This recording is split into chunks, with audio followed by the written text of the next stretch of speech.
So I'm a bit late to the game with Succession. I've only just started season 1, binged it all in 2 days, and I think one of the reasons I never got into it, it's like 4 or 5 years old now, and 3 seasons. I thought it only had 2 seasons, but apparently there's still 2 seasons for me to go, so very, very excited for that. Because, spoilers, shock review.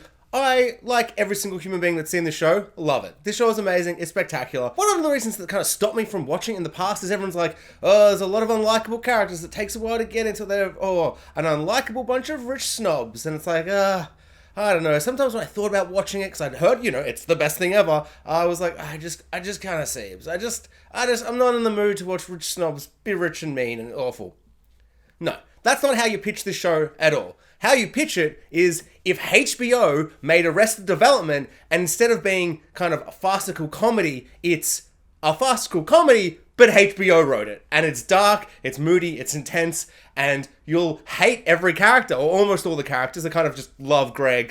No hate to him, he's so fun. But most of the characters are intensely dislikable. They're about one of the most rich, snobbish, media-controlling families of all time, and they're just horrific. But how the show presents them, how it shows them in their world, all fighting amongst each other, it's essentially like HBO's Arrested Development / Game of Thrones, and maybe that's how everyone's been pitching it. I've kind of stayed away from the discourse, I haven't wanted to get spoiled, but it's spectacular, it's amazing. Every single performance is astonishingly good. It's just like a powerhouse of acting. It really is like the next kind of Game of Thrones, where it's like, there's not a weak link. Every character's amazing. The family dynamic is exciting and intense. The way everyone's playing off each other, the betrayals, the twists, the turns, everything is so well kind of layered, and the way it builds and builds and builds. There are so many parts throughout the season where I'm like, okay, Kendall's gonna have to get the one up here. But then I'm like, Brian Cox can't seem to lose, but how's it gonna happen?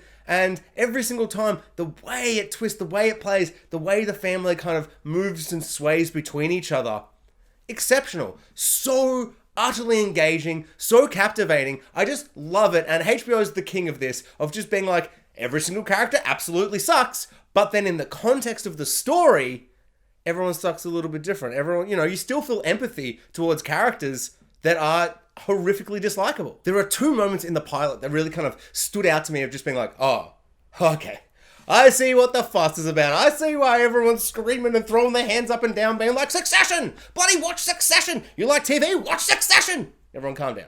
Calm down. I've watched Succession. And those both include Roman. At first, he comes into the scene and he's like, oh, look at all you rich snobs. Oh, this is all a bit... And he's just hilarious. He's funny. He's rude. He's crude. He's vulgar, but he's a little bit smart and a bit funny. And it's, he's a little charming. And you're like, I like this guy. He's kind of throwing shade at his rich brother, trying to get the company. He's about to become leader of the company, which is what we think is, I guess, the story's going to be at first, before I realized what not. Oh, it's Succession. It'll always be about that. And so for the whole first episode, he's kind of the most likable one, because he's funny. And you're like, oh, I'll gravitate towards the funny one. He's the Job of this situation. And then they're like, how about we give you a scene about 5 minutes before the end of the episode where he does the most despicable, evil, horrific thing, and he just waves $1 million check in front of this poor little kid who's presumably the kid of some of their servants, and they're playing baseball, and he's like, if you hit a home run, I'll give you $1 million check. He writes it out, he waves it in front of his face, the kid runs like 3 of them and then gets out, and he just laughs in his face, rips up the thing, mocks him with a quarter of it, but he's not paying that quarter, it's just a mock. Horrendous, horrific. I felt sick. I felt disgusted. I'm like, this is my favorite character, and you've turned him into like Joffrey. Like I couldn't handle it. I was like, this guy is the worst. He's a rich, disgusting, arrogant snob. I loathe him. I hate him. And then by the end of the season, I'm kind of back on his side. I'm not on his side, but it's like the level of where your sympathy and where your emotions lay. It's like, well, this whole universe, this whole circle of people are just awful. And so when they're all down here, then the kind of bar is reset as to what I'm to expect and what I'm to kind of feel, and where the sympathy kind of comes from, where the humor comes from. A lot of humor still comes from him. There are some hilariously morbid moments later where he has a rocket ship going off that he's kind of fast forwarded and it explodes, and his reaction to all of it, and then him realizing that people have only lost a couple of toes and he's not going to get done for corporate manslaughter. Hilarious stuff, some really funny stuff, even though it's horrifically morbidly dark and he's a despicable human. But the way this kind of show just presents them and has them all play out, it's like any good show where everyone's just the worst.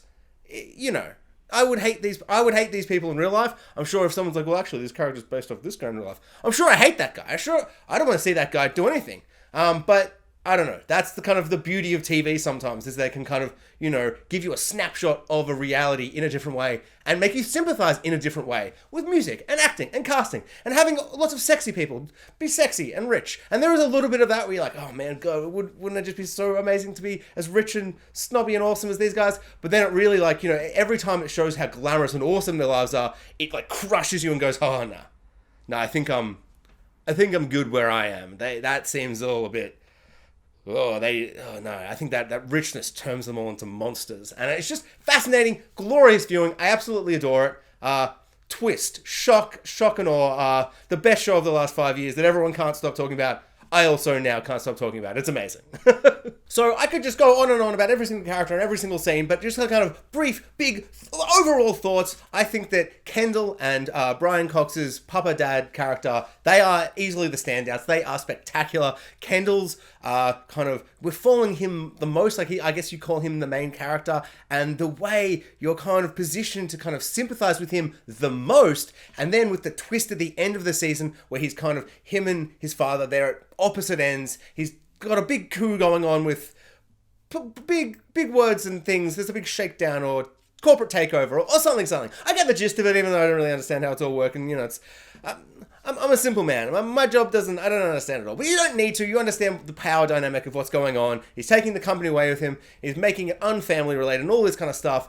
And then he has the most horrific, horrible night where he accidentally has like one of the servants killed in a car crash. Horrific, terrifying. Such a morbid, horrible kind of end to the season. And I really thought it was going to kind of cut on him just realizing what he's done. But no, he goes back to the party. We find out the key card was lost there. And then we start to realize, oh no, they all know, or at least his dad and a few of them know, and his dad's not going to kind of turn it and twist it against him the way everything's been going this season. This is now a moment for them to reconcile, father and son again. Now he's always got something under his son's, over his son.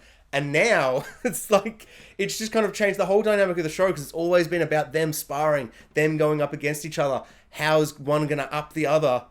And now, are they going to join powers because of this horrific moment? His drug addiction has kind of got the best of him. Big car crash, horrific moment. Someone's died, but big money. Surprise, surprise, they can just kind of sweep it under the rug. Leave it in England. What happened in England at the wedding stays in England at the wedding. Horrific, traumatizing. But that moment where Brian Cox brings him in and he's like, no, I'm Logan. I'm the Papa Man and you're my son. Kendall, you're my son. Oh. Kind of amazing that after so much turmoil and betrayal and twists and turns, they have now kind of reconciled in this most tragic, horrific way. It's just, I don't know, I found it such a fantastic kind of capper to the season, such a satisfying kind of end, the way it all kind of played out, and the way that now that corporate takeover presumably won't happen. We'll see when I start season 2. In 5 minutes after I record and edit this. But it's just such an exciting kind of way to kind of up the stakes, make our most likable character, potentially now the most unlikable character, but still sympathetic in kind of a tragic, horrible way, but there's a lot of baggage now onto him, and the way he's kind of been folded back into the family after essentially me being like, okay, no, there's nothing that can bring them back together.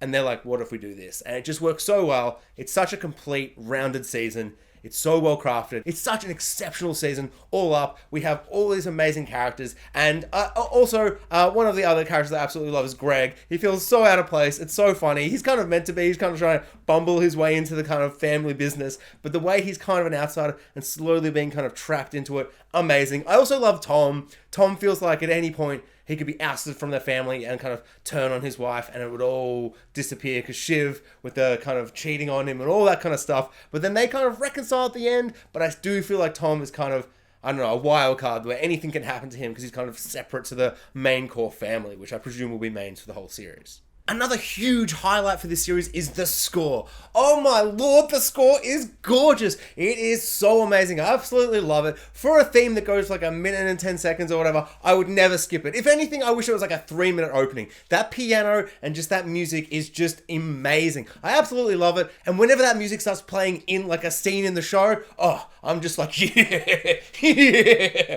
Oh, just love it so much. It's so gorgeous. Just mwah. And that opening theme as well is brilliant. I love the mix of that kind of old kind of footage of them as kids, and the cast, like the way they've cast the dad. He's just so like them playing tennis, all this rich, fancy kind of snobby kind of stuff, and the way they're all standing there, and then it's kind of intercut with like modern footage. Really, really love it. Particularly love that shot right at the end when the son is there with him, and then the dad kind of walks off, and just that face that little kid gives.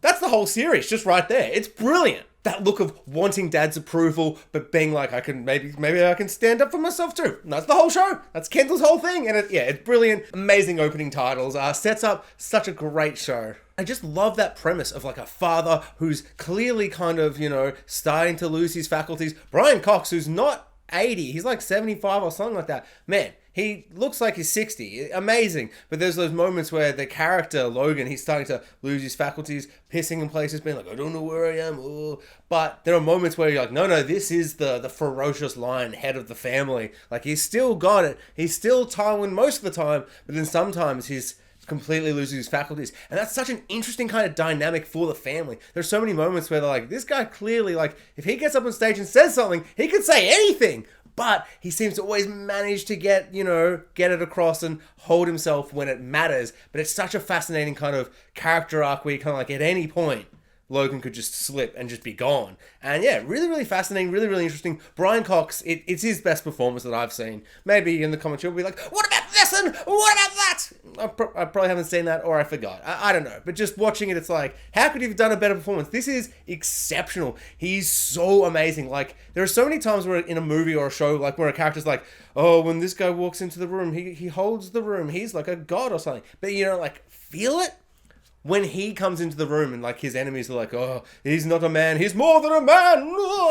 And then he walks in, you're like, that dude is like commanding the room. Like that presence, that feeling he has. Whoa, it's amazing. It's exciting to watch. The political side with Sarah Snook's character, Shiv, that's kind of fascinating and interesting. Found her kind of unlikable because I really like Tom, and she starts kind of cheating on him. That's a bit like, why are you doing that to Tom? But then Tom kind of cheats at his bachelor over a guest, and then he does the horrendous circle of life, or whatever he calls it, when he eats his own cum. But at least we didn't see that on screen. Or is that a coward move on HBO's part for not showing us? Show us it in a flashback, HBO! I dare you! Oh no, what am I saying? I don't want to see that. The only moment in the entire series that I didn't absolutely love was the fact that Kendall couldn't get back to the meeting when he was doing his first kind of coup, and they were going to do a big vote, and it was like, just felt a bit contrived to be like, oh no, the helicopter, we can't find this guy, they'll shoot us down. It's like, he's so rich, surely he could get around it. Surely there's some way. This feels like they're just kind of writing stuff, where it's like, you didn't set up that there might be air traffic trouble, and couldn't he just call that person? Couldn't he have like done it over the phone with a voice,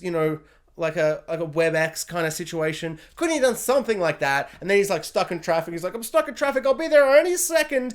And that all just felt a little bit contrived to get him out of the room until right at the end. And I don't know. That was literally the only moment where I went, this feels a bit contrived. And I feel like the writing could have been a little tighter or different or something. It just felt a bit like, he's got a failure, so okay. But every single other moment, pretty much in the entire series, exceptional, incredible. It's amazing how invested I am with a bunch of people that are despicable, horrible people. HBO has done it again. Thanks for watching, guys. Like, subscribe, hit the notification bell, and comment below. I'd love to know what people think of Succession Season 1.